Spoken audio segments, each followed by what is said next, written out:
नमस्कार सर। पहली बात ये, अब इलेक्शन आ रहा है तो हमारे पास सब पार्टियां आ जाएंगे, सभी पॉलिटिशियंस आ जाएंगे और आपको बहुत से सपना दिखाएंगे, बोलेंगे हमने ऐसा किया वैसा किया। तो आपको उनको क्या पूछना है ये मैं आपको बताना चाहता हूँ। आपने हमारे एरिया में स्कूल कितना बढ़ाया,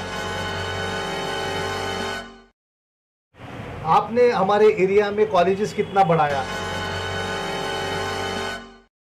हॉस्पिटल्स कितना बढ़ाया, फ्री दवाखाना कितना बढ़ाया,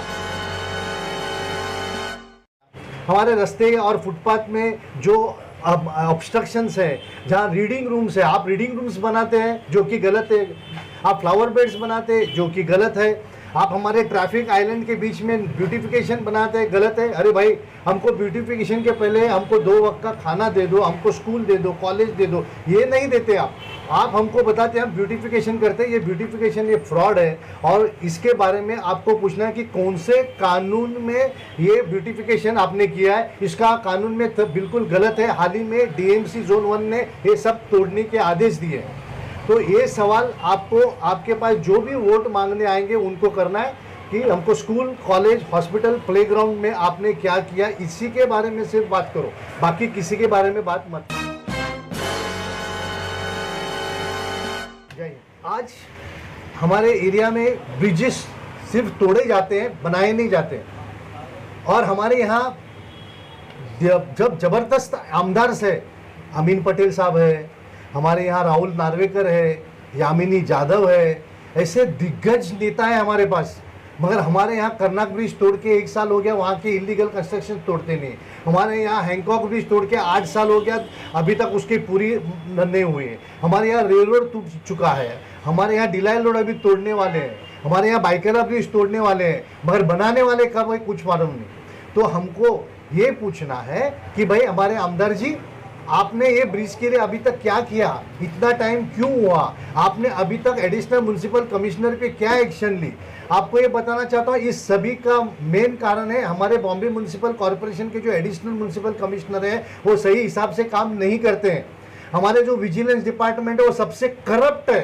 उन्होंने हमको लिख के दिया है कि गया 5 साल में उन्होंने एक भी प्रोसिक्यूशन नहीं किया। इसका मतलब बम्बई में कोई गलत काम होती ही नहीं है। तो ऐसे लोगों के खिलाफ हमको आवाज उठाना है और हमारे लोक प्रतिनिधि जो हमको इलेक्शन को पूछने वाले हैं कि हमको वोट दो, उनको पूछिए कि आपने ये ब्रिजेस के बारे में क्या किया है, इसमें हमको लिख के दे दो और उसके बाद में आपको वोट किसको देना है उसको फिक्स करो। तब तक आप, अगर किसी ने सही जवाब नहीं दिया तो नोटा को दे दो, मगर किसी भी पार्टी को मत देना। ये उनको इशारा जाने दो कि हम लोगों को बेवकूफ़ नहीं बनाए। सर, आपने अभी जो बात की हैंकॉक ब्रिज को लेके, हैंकॉक ब्रिज अब तो तैयार हो चुका है, आपके हिसाब से अभी उसमें क्या कमी रह गई है? हैंकॉक ब्रिज सिर्फ 30% हुआ है। वहाँ से राइट में जो टर्न है, जो पीडी मेलो रोड को जाता है, वो अभी तक बना नहीं है। जो आने जाने का दूसरा है वो नहीं बना है। 7 बिल्डिंग जो उनको डिमोलिश करके उनको रिहेबिलिटेट करना है वो नहीं कर रहे हैं। इन लोग ब्यूटिफिकेशन में 1400 करोड़ 1500 करोड़ रुपए खर्चा करते हैं, मगर 50-100 करोड़ में वो बिल्डिंग को रिहेबिलिटेट करने के लिए इनके पास पैसा नहीं है। और हमारे कोई भी आमदार, हम कोई भी खासदार और हमारे कोई भी कॉर्पोरेटर इसके बारे में कुछ नहीं करते। इसलिए हमको बहुत दुख।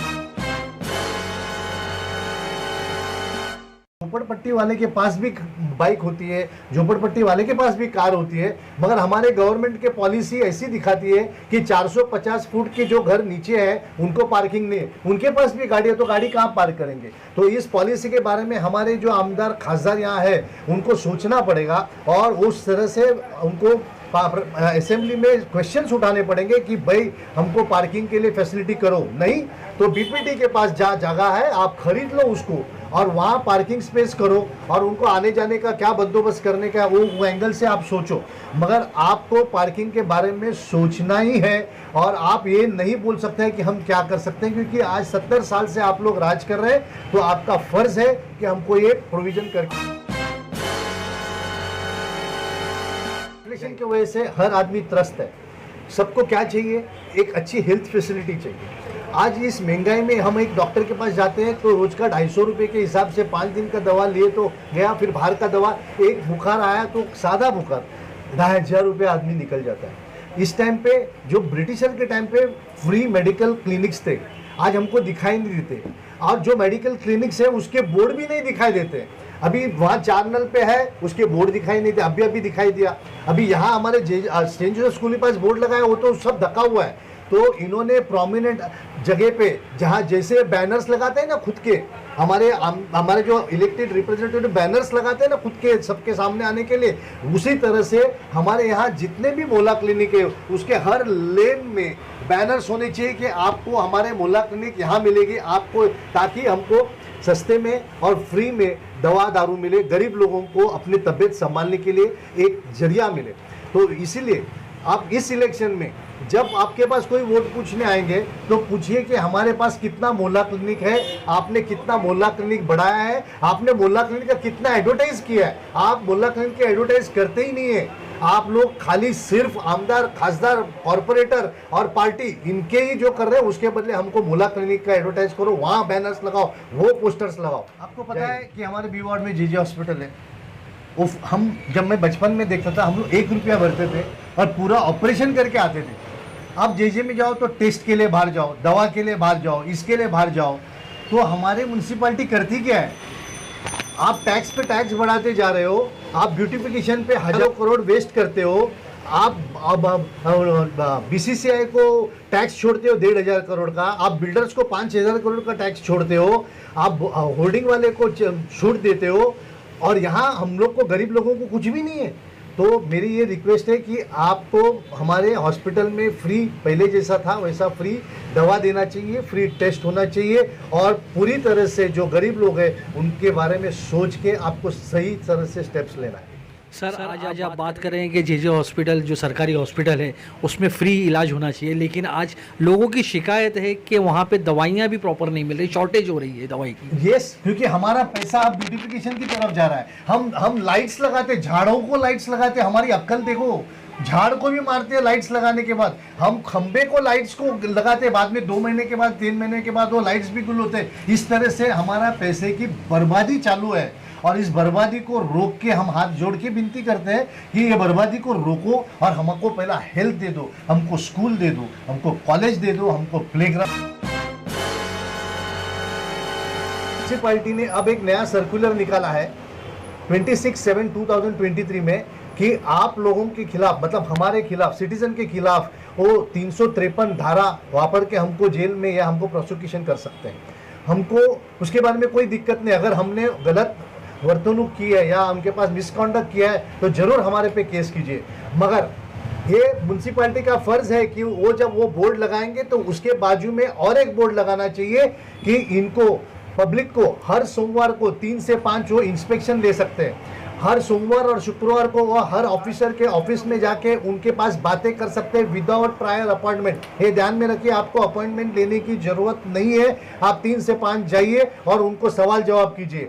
वहाँ बोर्ड ये लगना चाहिए कि आप हर मीटिंग का और हर आरटीआई अपील के वीडियो रिकॉर्डिंग कर सकते हैं। आपको वीडियो रिकॉर्डिंग करने से भगवान भी रोक नहीं सकता है, आपके ऊपर कोई सी भी तरह का एफआईआर नहीं हो सकता है, क्योंकि आप एक पब्लिक सर्वेंट जो काम करते हैं उसके बारे में एविडेंस क्रिएट करते हैं। और आईपीसी में ऐसी कोई भी धारा नहीं है कि वीडियोग्राफी ये ऑफेंस है।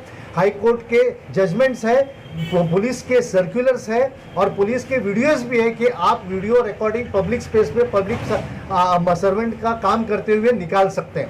इसीलिए वीडियो रिकॉर्डिंग पे आपको किसी ने भी धमकी दी तो आप डरिए मत, वीडियो रिकॉर्डिंग कीजिए। आप अंदर जाने के टाइम पे उनको ये बोलिए कि मैं आपको इंटीमेट कर रहा हूँ, आपका परमिशन नहीं ले रहा हूँ और मैं वीडियो रिकॉर्डिंग निकालने वाला हूँ। ये आप कॉन्फिडेंस से बोलिए, क्योंकि ये कानून है।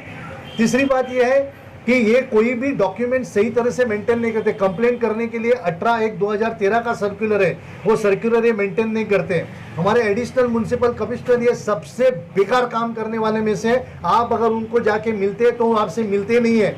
उन्होंने तो अपने ऑफिस के बाहर के बोर्ड भी निकाल दिए कि पब्लिक टाइमिंग दिखाने के लिए। ऐसे लोगों के साथ हमको अब पूरी तरह से कानूनी तौर से लड़ाई करनी है। और ये जो एडिशनल म्युनिसिपल कमिश्नर्स है, वो आप उनके पास अगर कंप्लेंट करते हैं तो वो पोस्टमैन की जैसे काम करते हैं। वो हमारी जो कंप्लेंट है वो नीचे, जिसके आप समझो मैंने आपके खिलाफ कंप्लेंट फाइल किया है तो एडिशनल म्युनिसिपल कमिश्नर आप ही के पास भेजते हैं, जो को कानूनी तौर से गलत है। और ऐसे एडिशनल म्युनिसिपल कमिश्नर जो काम नहीं करते हैं उनको धारा 166 आईपीसी के तहत हम प्रोसिक्यूशन कर सकते हैं। आपको उसके लिए जो भी फॉर्मेटिंग लगेगा वो हम सब हमारे एक्सपीरियंस आपको शेयर करेंगे। मगर ऐसे म्युनिसिपल कमिश्नर्स, ऐसे डेप्यूटी म्युनिसिपल कमिश्नर्स, ऐसे असिस्टेंट कमिश्नर्स जो सही तरह से काम नहीं करते हैं और आपका काम 45 दिन में होना ही चाहिए, आपके हर कंप्लेंट को 45 दिन में वो कंप्लीट नहीं होगा तो आप उनके खिलाफ 166 आईपीसी के तहत मजिस्ट्रेट के पास जाके उनके खिलाफ कंप्लेंट करके उसकी सजा है 1 से 2 साल। और आप ऐसे आवाज उठाइए तो ही हमारी मुंबई सुधर सकती है, नहीं तो आप खाली चिल्लाते रहेंगे, आप उनके पास हाथ भिखारी जैसा फैलाते रहेंगे, आपका काम नहीं होगा। जय हिंद।